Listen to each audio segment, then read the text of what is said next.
club radio de l'année avec le lycée Notre-Dame. Pour ne pas déroger à la tradition, je suis avec le chef d'établissement, monsieur Olivier Play. Bonjour. Bonjour. David Ordonneau, pilier du club radio, sans que ce soit péjoratif. Bonjour, monsieur Ordonneau. Bonjour. Donc pour ce premier club radio de l'année avec Notre-Dame, je me tourne vers vous, monsieur Play. C'est votre première rentrée ici au lycée Notre-Dame en tant que chef d'établissement. La rentrée, c'est cette semaine.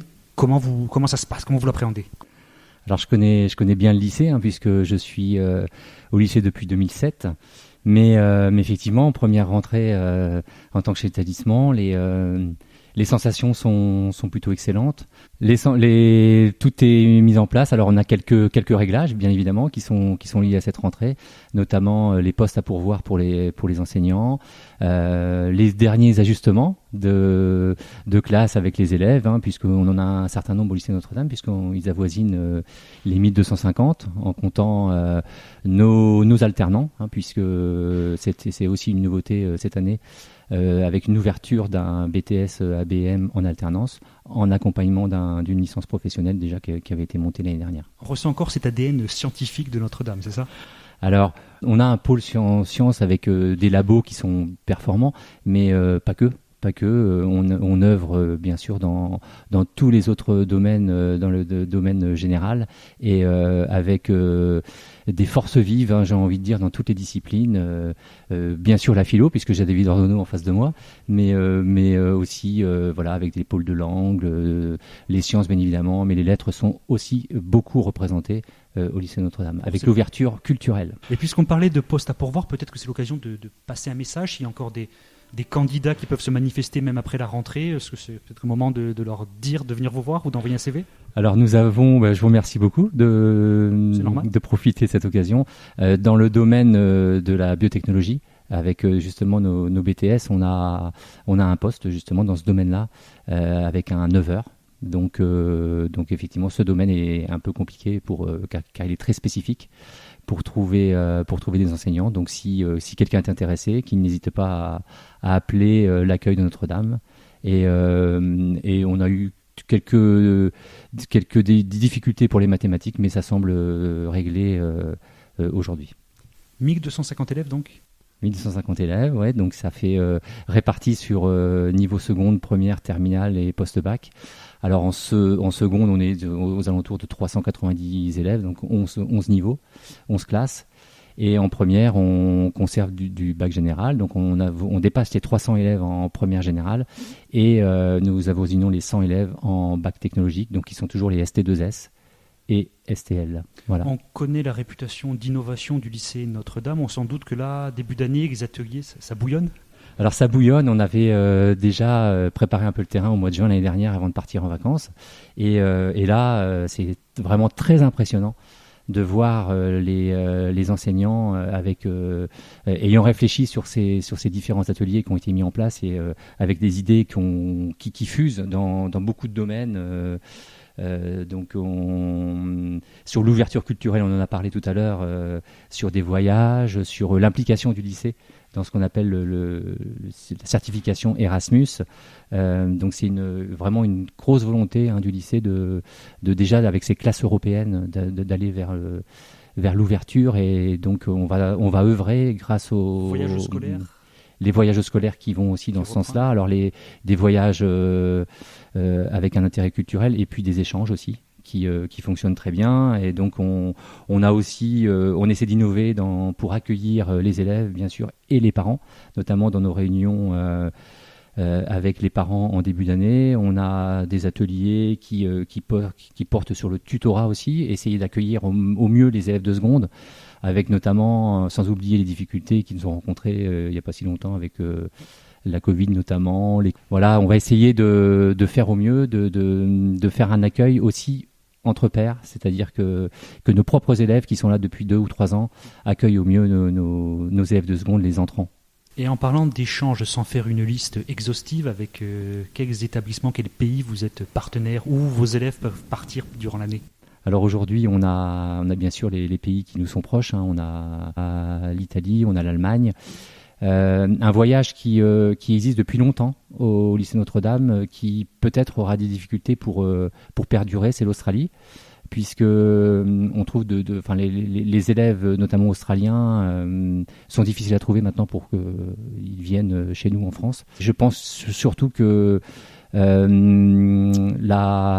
l'ouverture près de l'Australie en fait s'ouvre de plus en plus. Je pense notamment à l'Asie, le Japon, la Chine et puis tous les pays qui sont limitrophes. Mais on ne doute pas que nos lycées français les feront quand même rêver, n'est-ce pas, Monsieur Ordonneau ? Ah bah oui, on peut penser quand même. Re-rêver ? Oui, on peut l'espérer en tout cas, mais c'est vrai que le Covid avait mis un coup d'arrêt à tous ces échanges, à tous ces voyages. Donc là, depuis 2 ans, on œuvre pour les relancer. Par exemple, on va partir au Pérou au mois d'octobre avec nos élèves. Là, c'est un voyage qu'on avait initié il y a quelques années. On avait pu y aller à 2 reprises et puis avec le Covid, ça s'était interrompu. Sur les traces des Incas ? Donc, alors, pas forcément. Non, pas forcément. L'idée, c'était vraiment de faire un voyage qui s'inscrit dans l'histoire de notre lycée, puisque le lycée a été fondé par une congrégation de religieuses qui s'appelle les Sœurs d'Évron. Alors, il se trouve que cette congrégation a quasiment disparu en France. Évron en Mayenne, donc ? Oui, exactement. Mais elle a essaimé partout dans le monde. Et donc, de très nombreuses religieuses sont en mission un peu partout dans le monde. Et donc, nous sommes en contact avec une religieuse qui s'appelle Sœur Gloria, qui travaille dans les quartiers défavorisés de Lima, qui s'occupe de femmes seules avec enfants. Et donc depuis quelques années, nous avons décidé de créer un partenariat avec cette religieuse pour monter des projets autour des enfants avec nos élèves de lycée. Donc l'idée, c'est vraiment de leur faire vivre une expérience humaine. Alors il y a une dimension culturelle, la découverte d'un autre pays, d'un autre continent, d'une autre culture, la rencontre des communautés religieuses ou des communautés chrétiennes au Pérou, et nous avons noué aussi un échange avec un établissement scolaire d'Arequipa, dans le sud du Pérou, un établissement lassalien avec lequel nous avons initié un échange depuis quelques années. Donc ils viendront au mois de février et nous allons les voir au mois d'octobre. On aura peut-être la chance d'avoir certains de ces élèves au Club Radio, peut-être ? Ah oui, sans aucun doute. Sans aucun doute. On va revenir sur le Club Radio, actualité un peu plus proche. Ce week-end, les journées du patrimoine. Monsieur Play, vous avez préparé quelque chose, je suppose ? Alors c'est une première pour le lycée Notre-Dame, puisque c'est notre première expérience par rapport à ces journées de patrimoine, donc ces journées européennes du patrimoine. Donc là aussi, depuis quelques mois, une équipe de profs, de professeurs et pas que, le personnel du lycée s'engage dans cette organisation et donc par le biais du volontariat bien sûr, les familles, les personnes qui le désirent pourront découvrir les entrailles du lycée avec notamment un titre prometteur, puisque ce sont les chemins mystérieux du lycée Notre-Dame qui s'ouvre ce week-end-là. Est-ce qu'on peut en savoir un petit peu plus ou c'est secret ? C'est une sorte d'escape game, je sais. Alors, je ne vais pas tout dévoiler, mais effectivement, c'est l'occasion, avec des thèmes qui seront mis en place, notamment des thèmes qui sont liés au fil du temps. Mais comme le dit le titre, chemin mystérieux, on peut le prendre sous différents angles. Donc le chemin, c'est le parcours. On peut penser au temps, on peut penser au parcours religieux aussi. Le chemin spirituel, effectivement. Le chemin spirituel et donc voilà, ça sera le biais pour visiter la chapelle notamment. Enfin, on a des lieux qui sont assez jolis au lycée Notre-Dame et qui sont cachés. Donc c'est ce qui explique que on va avec beaucoup d'émotions ouvrir nos portes. C'est organisé par les élèves ? Et les élèves bien évidemment participeront et s'engageront aussi à accompagner les familles qui le désirent dans les différentes salles qu'on ouvrira au grand public. Projet phare, je l'espère en tout cas, du lycée Notre-Dame, le Club Radio. Là je me tourne vers vous, Monsieur Ordonneau. Des nouveautés pour cette année ? Alors, on va essayer déjà de constituer le groupe des nouveaux élèves, puisque le principe du Club Radio, c'est d'essayer d'assurer une transmission de génération en génération. Qui s'est toujours faite très bien jusqu'ici. Qui s'est toujours faite très bien jusqu'ici. On a des personnalités qui se révèlent avec de véritables talents.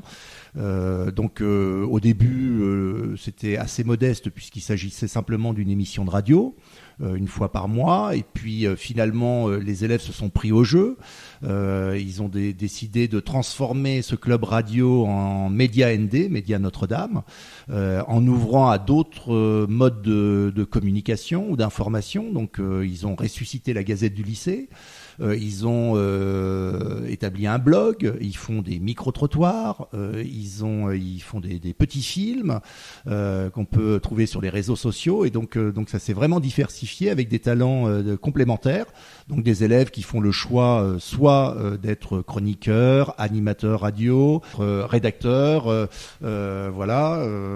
d'écrire, journalistes de presse écrite. Il y en a qui se spécialisent plutôt dans le numérique. C'est aussi l'occasion pour certains élèves de découvrir les dimensions plutôt techniques du métier de la radio, donc de s'intéresser à précisément la construction d'une bande son, le travail sur l'image. Donc ça s'est beaucoup diversifié avec des élèves qui sont vraiment moteurs. Donc c'est très confortable pour moi puisque finalement je suis de plus en plus en retrait et je les laisse autonomes et ils font ça très très bien. Il faut même parfois un peu les freiner parce qu'ils sont extrêmement enthousiastes. Il ne faut pas que ça déborde sur son travail. Exactement. Oui, ils peuvent être très enthousiastes. Parfois, ils ont 36 000 projets. La fougue de la jeunesse. Exactement, mais tant mieux. On se plaint souvent d'avoir des jeunes un peu passifs, un peu blasés, etc. On s'aperçoit que du contraire. Oui, dès qu'on leur donne l'occasion de prendre en main un projet, on s'aperçoit qu'il y a des vraies capacités d'initiative, il y a des vrais talents et des vraies motivations. Donc là, on a quelques anciens élèves du groupe en terminale qui sont tout à fait prêts à reprendre la direction du club média. On attend et on espère recruter en seconde un certain nombre d'élèves. Voilà, donc on va essayer de couvrir les journées du patrimoine précisément avec l'ensemble de nos journalistes. Et puis continuer d'animer effectivement l'émission sur RCF. C'est un partenariat précieux qui permet à nos élèves à la fois de découvrir le monde du journalisme et le monde technique grâce à Mathieu, et parce qu'on vient enregistrer en studio, avec parce qu'on a aussi l'occasion de voir le travail des journalistes et des techniciens. Donc ça, c'est une expérience qui est vraiment riche.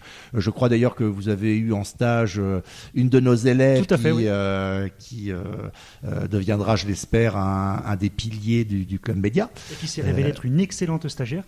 Tant mieux. Et puis c'est tout à fait intéressant aussi. Avec le départ cette année de Zacharia qui a eu son bac. Oui, exactement. Oui. Donc Zacharia était un bon meneur. Donc là, on a une relève quand même. Je pense notamment à une élève qui s'appelle Judith, qui devrait prendre la direction du club média cette année, avec plein d'autres talents. Donc c'est tout à fait bien. Ce qui est intéressant, c'est que ces élèves qui découvrent le métier de journaliste, c'est pas forcément pour devenir journaliste ensuite. Ça aide à mieux s'exprimer, ça aide à synthétiser, ça développe leur qualité, je vais utiliser un anglicisme, leur soft skills. Là, effectivement, les élèves, avec les différents ateliers, les différents projets qu'on peut mener, en fait, c'est l'occasion pour eux de s'infiltrer et bien sûr de travailler leur expression, de travailler tout ce qui est en parallèle de l'enseignement et qui est pour le coup fondamental pour. Ça leur prend Monsieur Ordonneau, ça leur prend combien d'heures par semaine de préparer une émission ? Alors, comme on a une équipe qui est assez étoffée, on peut se répartir les tâches et donc c'est pas forcément très lourd. Non, ils sont efficaces, ils se répartissent relativement bien les tâches, donc ça permet effectivement d'avoir à la fois le temps et l'efficacité pour faire des choses de qualité. Merci messieurs. Olivier Pley, nouveau chef d'établissement du lycée Notre-Dame, David Ordonneau, un des organisateurs du club radio et professeur de philosophie. Merci messieurs. Merci, au revoir. Merci à vous.